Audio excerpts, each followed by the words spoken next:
great learning environment. Everybody's excited. You know, it's a beautiful high school. And Bruce, you know, you mentioned Randolph.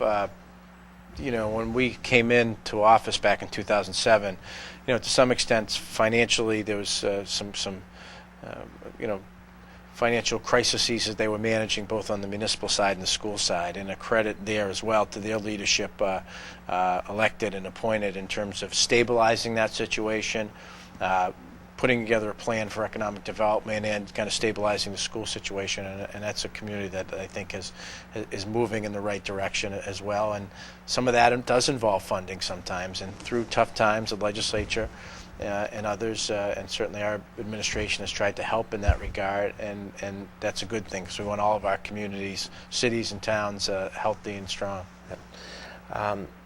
Veterans issues. I wanted to talk a little bit about veterans issues with you. I know Massachusetts is in the forefront in the nation for providing benefits and services to our veterans. In Massachusetts, I know we have 385,000 veterans, and along with the 37,000 men and women who served in Iraq or Afghanistan since 9/11. Yeah. Could you talk a little bit about the administration's efforts to implement funding towards our veterans and their families?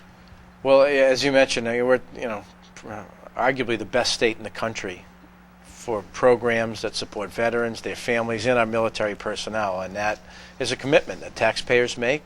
It's a stewardship that all of us who are in elected office have, I think, to those individuals who, you know, raise their right hand, take an oath, and are willing to make payable to us and to the country their lives if necessary. And we have unfortunately seen, you know, with the wars in Iraq and Afghanistan, men and women from all parts of the Commonwealth that make that supreme sacrifice. So our commitment, and Coleman Nees, our Secretary of Veteran Services, and his team work with local officials. Every city and town in Massachusetts by law is required to have a veteran service officer, and we've worked closely with Attorney General Martha Coakley to make sure that every city and town is honoring that commitment, and most are. And then the state funds 75% of the financial assistance that go to those veterans and families.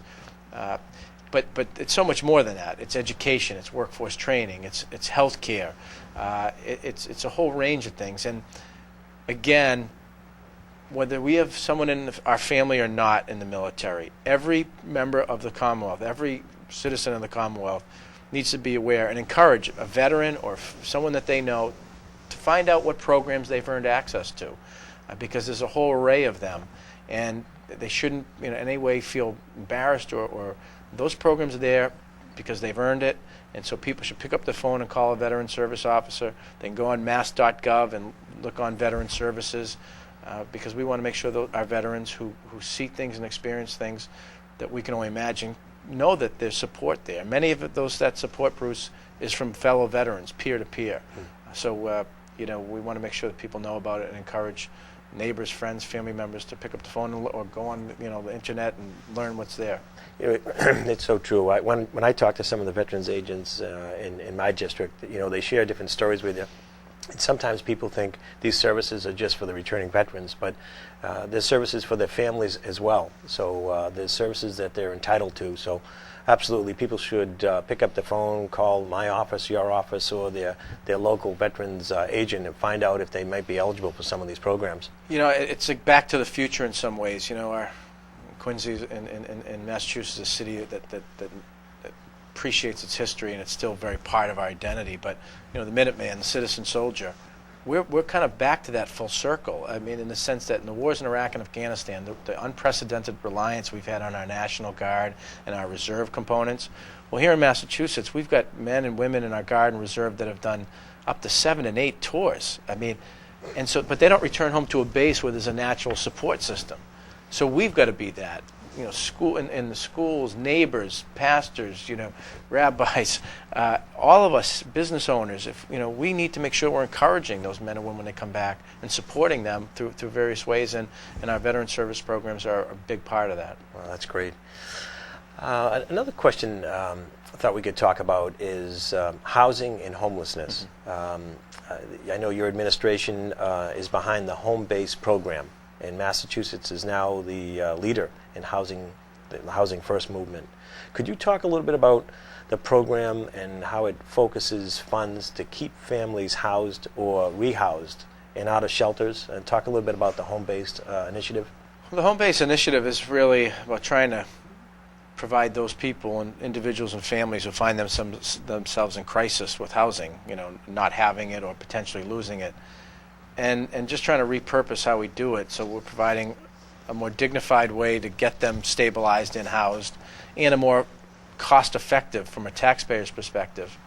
And that's what Housing First is.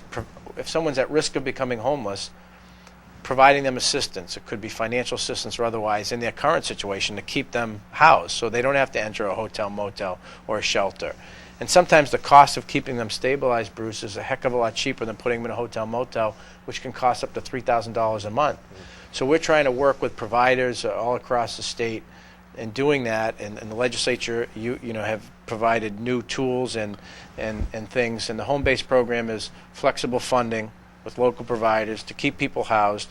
If someone does become homeless, to rapidly get them into an apartment or some setting other than a hotel, motel, or shelter, but with support. So for some family, it might be working around child care issues. Another care situation could be medical issues. Another family, it might be transportation issues.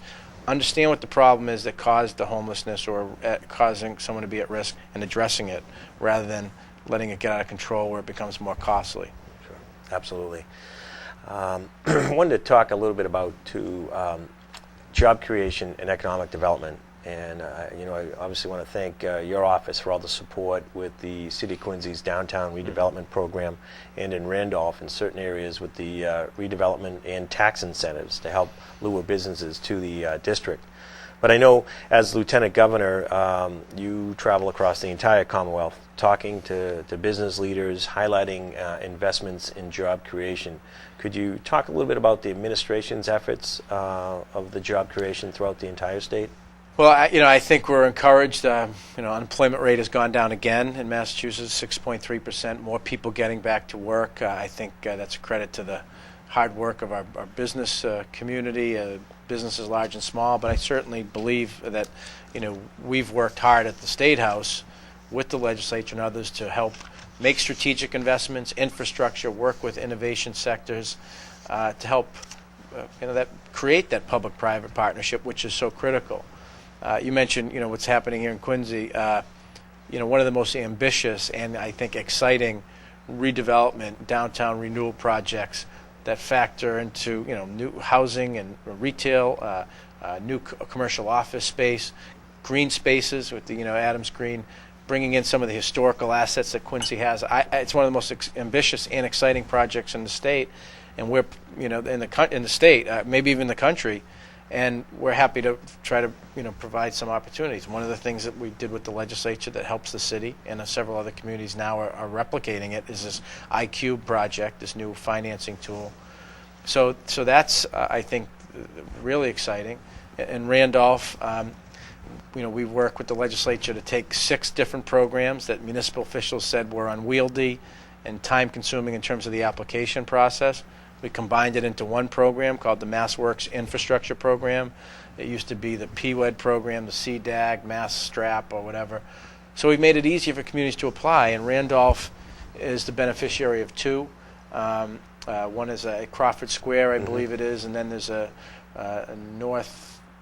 Sure, for North Main, yeah. North Main, there's a development, downtown center, that infrastructure work, that's going to help encourage businesses to grow and expand. So those are the things we're doing. And then on biotech, there's a company, is it BFS, I think, in Randolph that received a grant on the biotech side, 10 jobs. So, it's hitting singles every day. And that's how we bring, and every once in a while you get a double or maybe a homer. That's why we're moving in the right direction. It's great, and like yourself, we realize how important it is to work with our small businesses, whether it's through the Chamber of Commerce, because my office, some of the most recent, the most calls my office gets is people looking for jobs, people looking to lower their taxes, and bringing the businesses or providing incentives for businesses to come to, say, whether it's the city of Quincy, the town of Randolph, or throughout the entire Commonwealth. That's what it's going to do. It's going to help us get people off the unemployment line.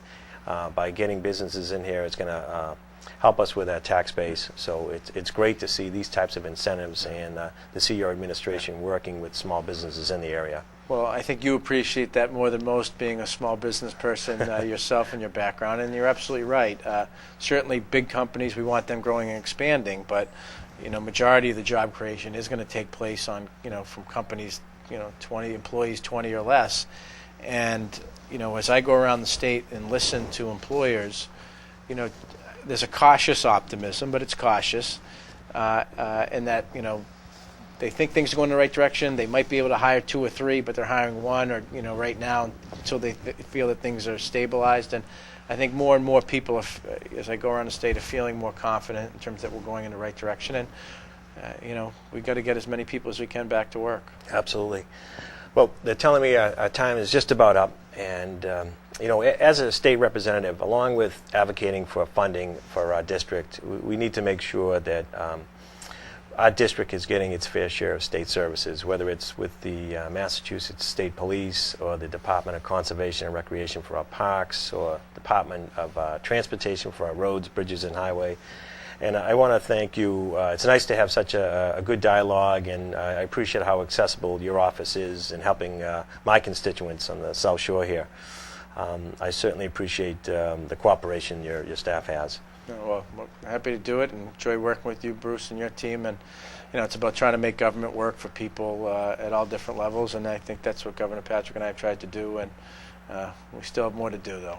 Well, appreciate you being a guest on today's show. And as we close the show, I also want to encourage the viewers, if you have any questions on any of the topics we discussed, please contact my office at 617-722-2230. Thanks for tuning in.